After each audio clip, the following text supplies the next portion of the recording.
wisdom to Jesus is live now in light of the future that you know is coming. And disciples need to exercise this kind of wisdom if they're going to pass the money class. Here's what Jesus basically taught and what you're going to hear the next 2 weeks.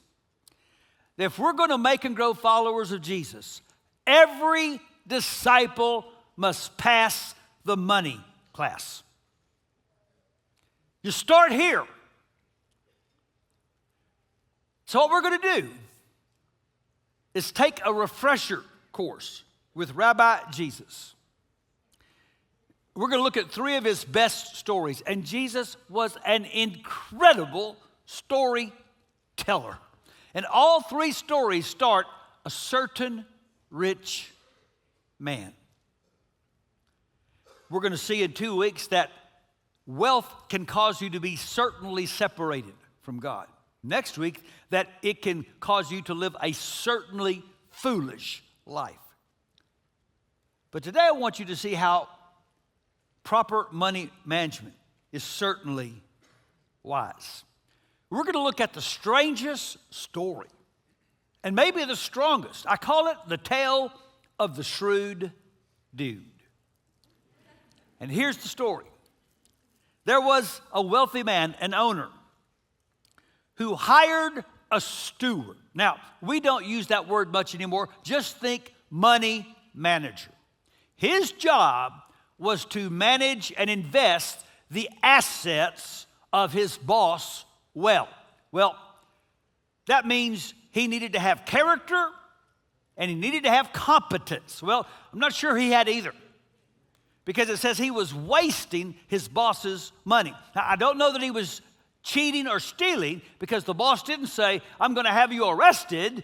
What he said was, I'm going to have you fired. You're not good at your job.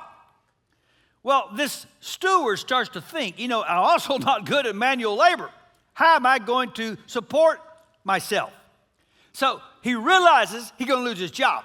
So he strategizes how he could win the favor of his neighbors. He thought how he might use the time and the resources that he had to gain the favor that he needed. Now, there's 2 basic interpretations of what he did. The least favorable is he decided to cheat his boss. It's hard for us to understand, but back then, most people were illiterate. There's a good chance this boss could not read or write. That's why he needed a steward who kept all the records. So the boss could make a verbal understanding with someone about loaning money, and they could have a handshake deal, but the steward had the deed. The steward wrote down the figures. The steward had the contract. So the steward goes to these people and says, you know what, I can tear that up and write a new one. And I can write it up for less than what you agreed on. And even though he knows that's not what y'all said, he got no evidence. Because here's what the contract says. But he knew, I'm going to keep that old contract. I'm not going to tear it up, because it could come useful for some judicious blackmail in the future when I need some help. That's the least favorable interpretation. The most favorable is he just said to these people, hey, I will forfeit my commission. Because back then, the steward made his money by making a commission on the investments that he managed for his master. He said, I'll just give up my commission. And so you can pay back the debt for far less than it would normally cost you.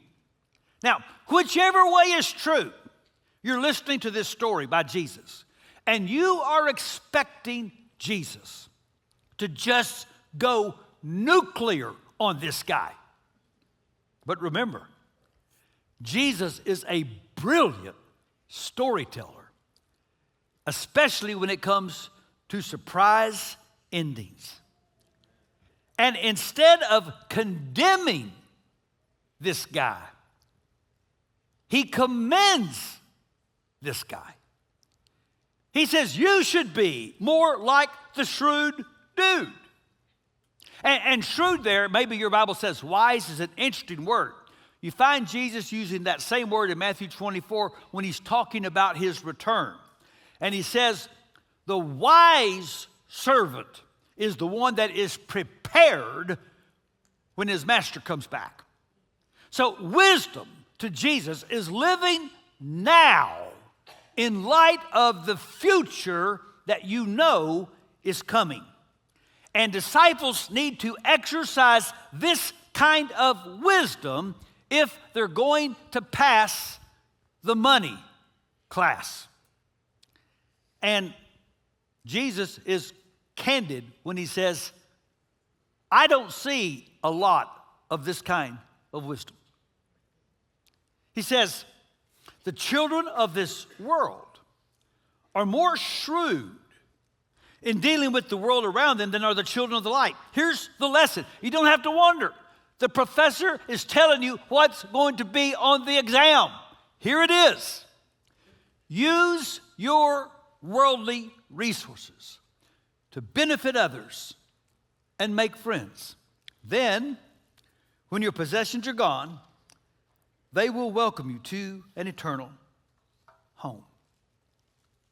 Jesus said, what I notice, people in the world motivated by greed are giving more thought about how to manage their wealth than are people who are motivated by grace.